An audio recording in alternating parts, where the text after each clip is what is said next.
पैदा हुई, वहां पर जन्मी। मित्रों, जब तक हमारे हाथ में गीता थी तब तक हिंदुस्तान तरक्की कर रहा था, प्रगति कर रहा था, उन्नति कर रहा था, सारी दुनिया में सोने की चिड़िया कहलाता था। मगर जो जो हमारे हाथ से गीता छूटती चली गई तो हम लोग अधर्म की तरफ आते चले गए, और जो जो हम लोग अधर्म की तरफ बढ़े हमारा पतन शुरू हो गया। जहां हम लोग उद्योगिक क्षेत्र में दुनिया का हम लोग मार्गदर्शन करते थे, जहां सामाजिक समरसता के सूत्र के माध्यम से पूरी दुनिया में वसुधैव कुटुंबकम की आवाज उठाते थे, जहां पर हम लोग लोगों को जीवन जीने की कला सिखाते थे, हमारे ऋषि महाऋषि हमारे पूर्वज पूरी दुनिया में अपने हर प्रकार के काम से डंका बजाकर पूरी दुनिया का मार्गदर्शन करते थे। हमें गीता छोड़ दी और हमारा पतन शुरू हो गया, और इतना पतन शुरू हुआ कि हम लोग हजारों वर्ष तक गुलाम रहे। और उस गुलामी के कालखंड में बहुत सारे ऐसे ऋषि महर्षि पैदा हुए जिन्होंने हमारे को इसमें भी जीवित रखने का प्रयास किया, और जो जीवित रखने का प्रयास किया ऐसे हमारे सब बड़े बुजुर्ग भी बताते हैं कि उसमें गीता का बहुत बड़ा महत्व है। गीता को जिन लोगों ने स्मरण किया, गीता के आधार पर जो लोग चले, उसी के कारण हमारे समाज में ऐसी प्रतिभाएं खड़ी हुई कि उन प्रतिभाओं के दम पे हम लोग अपने समाज को एकजुट रखने में और उसको बचा पाने में कामयाब रहे। मित्र, हम सब लोगों को पता है कि हमारे यहाँ पर अंग्रेजों का राज्य और वो राज्य बताते हैं कि उसमें कभी सूरज छिपता नहीं था, उनका इतने भूमि पर उनका अधिराज्य स्थापित था। यानी कि जो 17वीं शताब्दी थी वो ब्रिटेन की शताब्दी थी, 18वीं शताब्दी वो फ्रांस की शताब्दी थी, 19वीं शताब्दी वो जर्मन की शताब्दी थी, और 20वीं शताब्दी वो अमेरिका की शताब्दी थी। और 1800 समथिंग में स्वामी विवेकानंद ने कहा था कि मैं पूरी दुनिया के इतिहास को पढ़ने के बाद, अध्ययन करने के बाद, जानने के बाद इस निष्कर्ष पर पहुंचा हूं कि 21वीं शताब्दी भारत की शताब्दी होगी। मित्रों, और ये भारत की शताब्दी ये हो रही है 21वीं शताब्दी, इसलिए समाज करवट ले रहा है। और समाज के करवट लेते हुए उसके कुछ उदाहरण भी हमारे तुम लोगों के सामने। आज से 2, 4, 5 साल पहले कोई कह सकता था क्या कि हिंदुस्तान की प्रतिभा, हिंदुस्तान का जनमानस, हिंदुस्तान की सोच पूरी दुनिया के अंदर स्थापित हो सकती है? नरेंद्र मोदी नाम के एक व्यक्तित्व के दम पर हिंदुस्तान ने दुनिया में उन ऊंचाइयों को प्राप्त कर लिया जिन ऊंचाइयों का सपना कभी हम लोग और हमारे पूर्वज किया करते थे।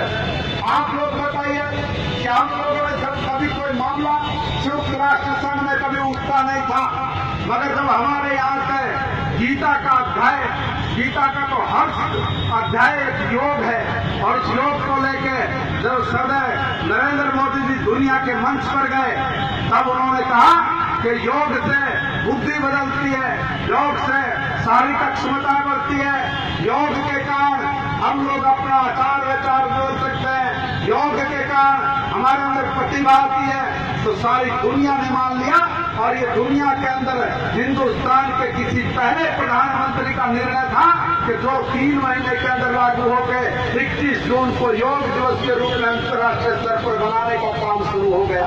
ये छोटी उपलब्धि नहीं है, हम लोग उस दिशा में जा रहे हैं जिस दिशा में हमें पूरी दुनिया को लेके जाना है।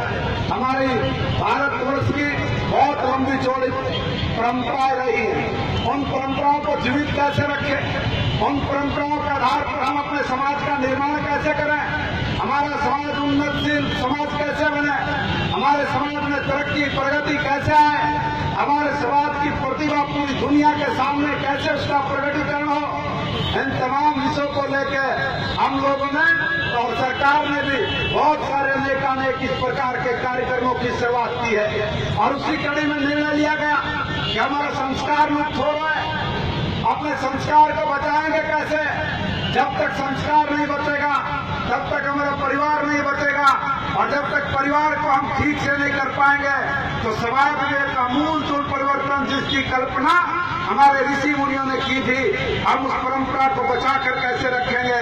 इस पूरी सोच के साथ निर्णय लिया गया कि हम लोग गीता को फिर से हम लोग जनता के बीच में लेके जाएं, अपने समाज में लेकर जाएं कि हम गीता के माध्यम से वो सब चीज परिवर्तन करने में सक्षम है जिसकी आज समाज को आवश्यकता है। मित्रों, गीता के बारे में बहुत सारे लोगों के बहुत मत हैं, मगर हम तो कोई मनीषी नहीं, हम तो ज्ञानी भी नहीं है, इसलिए गीता के ऊपर तो बहुत ज्यादा बोले, इतना हम लोगों को ज्ञान भी नहीं है। मगर एक बात जरूर कहना चाहूंगा कि गीता हमारी आत्मा है, ये भारतवर्ष की आत्मा है, और भारतवर्ष की आत्मा अगर पवित्र हो जाए तो फिर बहुत बड़ा धर्म संकट खड़ा हो सकता है। इसलिए हमारी भारत की आत्मा, हम सब लोग, अगर हम सब लोगों ने तय कर लिया कि हम लोग ठीक दिशा में जाके अच्छा और बहुत सूझबूझ वाला स्टेप उठाकर हम लोग अपने समाज में परिवर्तन करें, तो मैं समझता हूं कि हमारे लिए आने वाला भविष्य बहुत शुभ भविष्य होगा। मित्रों, गीता के बारे में सब लोग बोलते हैं कि हम लोग किसी भी मार्ग से जाएं, अंततः परम पिता परमात्मा को प्राप्त कर लेंगे। उसमें किसी ने कर्म को चुन लिया, किसी ने भक्ति को चुन लिया, किसी ने ज्ञान को चुन लिया, और कोई कर्म से, कोई भक्ति से, कोई ज्ञान से, अपने अपने तरीके से हम सब लोग उस परम पिता परमात्मा को प्राप्त करने में सक्षम है, ऐसा गीता ने कहा। मगर मैं एक और बात कहना चाहता हूँ कि हमारा कर्म कैसा हो, हम कर्म अच्छा कर रहे बुरा कर रहे, इसके बारे में हम लोगों को अनुभव, लोगों को पता कैसे लगेगा?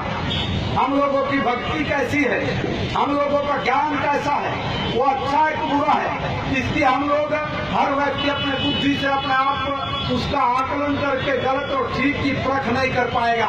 इसलिए गीता जैसा ग्रंथ हम सब लोगों को इस दिशा में बहुत सूझ देने वाला है। हमारा कर्म कैसा हो, हम पवित्र कर्म के माध्यम से, अच्छी भक्ति के माध्यम से अच्छा ज्ञान प्राप्त कर सकते हैं, और हम लोग जब इन तीनों का योग बिठाते हैं तो बताते हैं कि हमारे सामने साक्षात हम परमात्मा को, परम तत्व को प्राप्त कर सकते हैं। हम लोगों के लिए मोक्ष का रास्ता खुल सकता है। मैं आप सबसे निवेदन प्रार्थना करता हूँ कि हम लोग इस गीता महोत्सव के अवसर पर निर्णय लेने की आवश्यकता है कि हम लोगों को गीता का पठन पाठन और उसको अपने हृदय में उतार के हम लोग समाज में कौन सा आमूलचूल परिवर्तन कर सकते हैं कि जिसके कारण मेरा समाज एकजुट हो, मेरा समाज अच्छा हो, सब समाज को लिए साथ में आगे है बढ़ते जाने की विचारधारा के साथ हम लोग भारत को फिर से जगत गुरु बनाने का जो हमारा सौंपन है, उस सौंपन को हम लोग कैसे प्राप्त करें। हमें एक कदम आगे बढ़ाने की आवश्यकता है। हमारा एक कदम बहुत बड़ा परिवर्तन लेके आ सकता है। लोकमान्य तिलक की मृत्यु के बाद महात्मा गांधी के कंधों पर देश की आजादी का भार आया। जब वो आजादी के लिए निकले तो उन्होंने 5 राउंड लिए। उन्होंने पहले राउंड में कहा कि लोगों से घूमते घूमते उनकी मनस्थिति को जानना चाहा। उन्होंने लोगों से पूछा कि आजादी चाहते हो? लोगों ने कहा हाँ चाहते हैं। तो लठ खाओगे? यदि नहीं खाएंगे। गोली खाओगे कि नहीं खाएंगे? जेल में जाओगे कि हमारे बच्चे भूखे मर जाएंगे? उन्होंने एक ही राउंड के अंदर पूरे हिंदुस्तान की मनस्थिति को समझ लिया। फिर उन्होंने दूसरे राउंड लिया। दूसरे राउंड में भी कहा आजादी चाहते हो? लोगों ने कहा चाहते हैं। लठ खाओगे कि नहीं खाएंगे? गोली खाओगे कि नहीं खाएंगे? जेल जाओगे कि नहीं जाएंगे? अच्छा एक काम कर सकते हो क्या? लोगों ने पूछा क्या करना है? क्या आप लोग सूद काट सकते हो? उनका इसमें कौन सी बड़ी बात? चरखा चलाना सूद काट लेंगे। लोगों ने सूद काटना शुरू कर दिया। फिर महात्मा गांधी ने तीसरा राउंड लिया। फिर यही बात पूछी आजादी चाहते हो? लोगों ने कहा चाहते हैं। लठ भी नहीं खाओगे? कभी नहीं खाएंगे। जेल भी नहीं जाओगे कि नहीं जाएंगे? तो आप एक काम करिए, आपने जो सूद काटा इसको कपड़ा बुन लीजिए। लोगों ने कहा इसमें कौन सी बड़ी बात है, हम लोग कपड़ा बुनना शुरू कर देंगे। लोगों ने कपड़ा बुनना शुरू कर दिया। और फिर महात्मा गांधी ने आखिरी राउंड दिया और उसमें कहा कि आप लोग आजादी चाहते हो ना? लोगों ने कहा चाहते हैं। लठ भी नहीं खाओगे कि नहीं खाएंगे? जेल भी नहीं जाओगे कि नहीं जाएंगे? गोली भी नहीं खाओगे कि नहीं खाएंगे? अच्छा आप एक काम करिए, आपने जो ये कपड़ा बुना है इसको पहन लीजिए और ईस्ट इंडिया कंपनी का जो विदेशी कपड़ा है उसको सामने जला के होली जला दीजिए। उसी दिन जिस दिन भारत के लोगों ने ये काम किया, ईस्ट इंडिया कंपनी की आर्थिक रीढ़ की हड्डी टूट गई और भारत की आजादी का पहला कदम आगे बढ़ गया। मित्रों, मैं कहना चाहता हूँ कि हम सब लोग गीता के माध्यम से एक कदम आगे हिंदुस्तान की उन बुलंदियों पर लेकर जाएंगे जिसका सपना, जिस माँ भारती का सपना लेके